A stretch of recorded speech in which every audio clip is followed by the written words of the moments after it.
Orduan guk jinginelarik bidasunerat, jinginen gure hizkuntza bakarrik euskara zen, eta gure ohiturak eta denak etxean ziren, euskaldun ohitura ziren.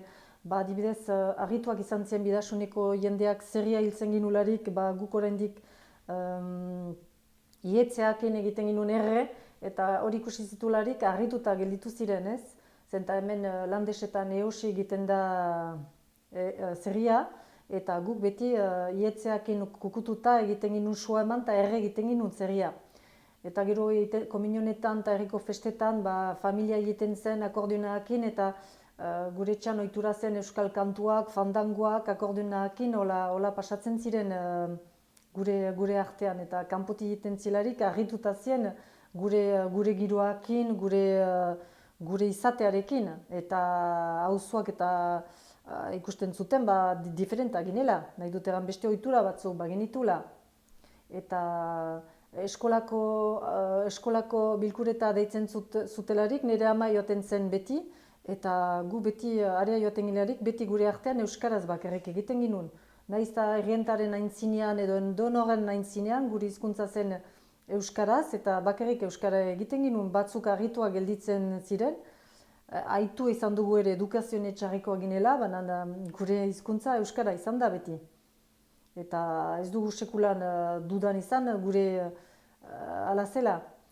Benetan sentidu dut nik gero bidasunetik, batanetik bidasuneko kolegioa pasatu gira, hor meka urten itun, eta ordeon hasi naiz ohartzen zerbait bazela, ez? Gure hor eskolan ginen, anitz gehiago bazen, eta gure eskola tipiko babesa kenduta, hor pixka bat galdua sentitu nintzen.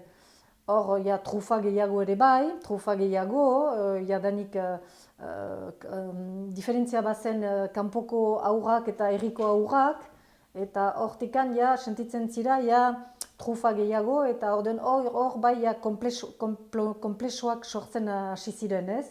Guk ohitura ginuen euskaraz egiteko, ez? Nire anaia deitzen nun Manes, ohitura ginuen bezala, niretzan Manes izena zuen, baina eskolan, bere papeletan Jean ezagri zuten.